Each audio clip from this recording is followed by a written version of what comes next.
안녕하세요. 오늘 저희가 좀 깊게 파볼 자료는요. 오픈 AI 창업자죠. 샘 알트먼 인터뷰 발췌본입니다. 아, 네. 그 인터뷰?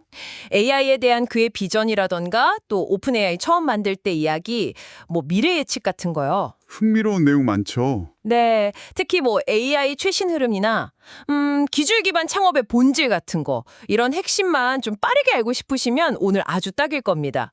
같이 한번 파헤쳐 볼까요? 네, 좋습니다. 특히 그 샘 알트먼이 엄청난 불확실성 속에서 AGI, 그러니까 일반 인공지능이라는 목표 있잖아요. 네네. 거의 불가능해 보였던 그 목표를 향해서 어떻게 나아갔는지 그 시작점이 참 흥미롭습니다. 맞아요. 현재 AI 기술의 가능성이나 또 그가 그리는 미래 방향까지 당신에게도 뭔가 실질적인 영감을 줄 만한 부분들을 좀 짚어보죠. 이야, 시작부터 정말 무슨 영화 같죠?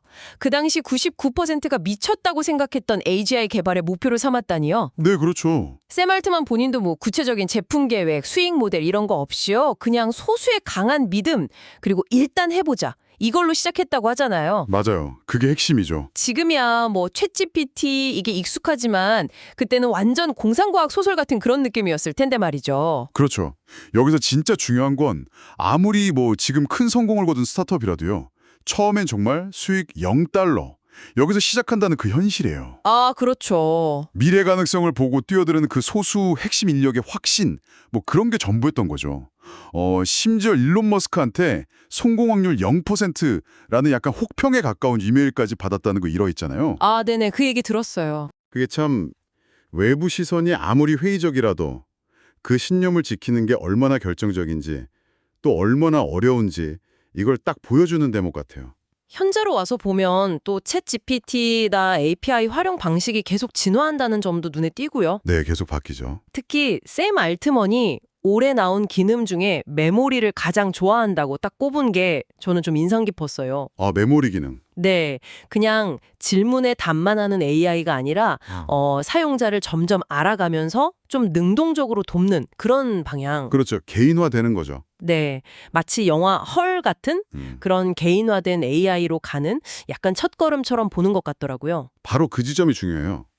왜냐하면 현재 GPT-4o 같은 AI 모델의 역량 있잖아요. 네, 이게 실제 제품 개발 속도를 훨씬 앞지르고 있다는 그 제품 오버행 현상이라는 게 있거든요. 아, 제품 오버행이요? 네, 그러니까 알트먼이 메모리 같은 기능을 딱 강조하는 건 기술은 이미 이만큼 와 있으니 이걸 활용해서 뭔가 혁신적인 서비스, 어쩌면 방금 말씀하신 헐 같은 개인화된 경험을 만들 기회가 이제 널려 있다. 이런 신호로 볼 수 있는 거죠. 와, 기회가 널려 있다. 네, 그리고 모델의 가성비는 계속 좋아질 거고 또 곧 나올 오픈소스 모델들도 사람들 예상을 훨씬 뛰어넘을 거라고 아주 자신하더라고요. 미래 인터페이스에 대한 예측도 재밌었어요.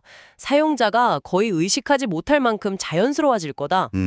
그렇죠. 그 유명 디자이너 조니 아이브하고 협력하는 것도 이런 맥락인 것 같고요. 연결되는 부분이 있겠죠. 추론, 비디오, 코딩 이런 능력들이 완벽하게 통합된 그런 완전한 멀티모달 모델.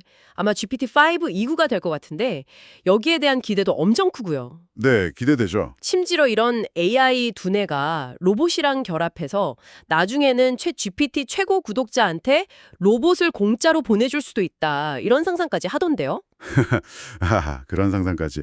근데 그게 단순히 기술 자랑이라기보다는요. AI가 가져올 어떤 근본적인 변화에 대한 통찰에서 나온다는 점이 중요해요. 아, 근본적인 변화요? 네, AI가 개인이나 소규모 팀의 역량을 완전 극대화시켜서 사회 전체의 어떤 그 조정 비용이라는 걸 줄이고 생산성을 폭발시킬 거라는 거죠. 조정 비용을 줄인다. 네, 특히 그가 개인적으로 가장 기대하는 분야로 과학 연구를 위한 AI를 꼽은 걸 보면요. 이게 AI가 단순히 일 돕는 걸 넘어서 인류 지식 확장이나 삶의 질 개선에 어떻게 기여할지 이런 깊은 고민을 보여주는 것 같아요. 그렇군요. AI 발전이랑 에너지 문제의 연관성을 좀 뒤늦게 깨달았다 이런 솔직한 고백도 저는 좀 이상적이었습니다. 아, 저도요. 창업을 꿈꾸는 분들께는 지금이 기술 분야에서 역사상 최고의 시기다. 이 말이 되게 힘이 될 것 같아요. 네, 그렇죠. 시기적으로. 오픈 AI 같은 큰 기업이랑 경쟁할 생각하지 말고 오히려 그들의 플랫폼 위에서 새로운 가치를 만들 기회를 찾아라. 이런 조언이었죠. 맞아요. 챗봇 똑같이 만들지 말고 다른 영역을 팔아. 이거죠. 네, 다른 영역. 네, 채용에 대한 조언도 되게 현실적이었습니다. 그 화려한 이력, 현재 상태죠. Y절편 같은 거. 그거보다는 실제로 뭘 만들어 본 경험이나 성장 잠재력, 기울기를 보라는 거예요. 아, 기울기, 성장 가능성. 네, 미래의 성장 가능성이 중요하다는 거죠. CEO로서 겪는 고충 같은 것도 얘기했고요. 수많은 문제를 동시에 막 해결해야 하는 어려움. 네, 정말 힘들겠죠. 근데 무엇보다 계속 강조하는 건 역시 회복 탄력성이었습니다. 회복 탄력성. 네. 오랜 시간 동안 신념을 지키고 넘어져도 다시 일어나는 힘. 그걸 마치 아이 키우는 거에 비유하던데 최고의 경험인 동시에 가장 힘든 과정이다. 이 비유가 참 와닿더라고요.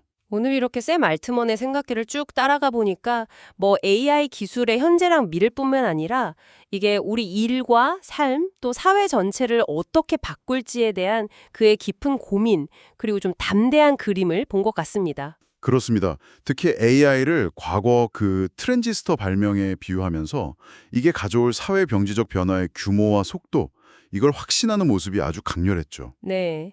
자, 이제 이 이야기들을 당신의 관점에서 한번 생각해 볼 차례인 것 같습니다. 오늘 나눈 이야기 중에서 어떤 부분이 가장 마음에 와닿으셨나요? AI가 당신의 삶이나 일에 구체적으로 어떤 변화를 가져올 거라고 생각하시는지요? 더 나아가서 AI가 열어갈 그 풍요의 시대를 위해서 우리 각자 그리고 우리 사회는 무엇을 준비해야 할까요? 함께 고민해 볼 만한 흥미로운 질문인 것 같습니다.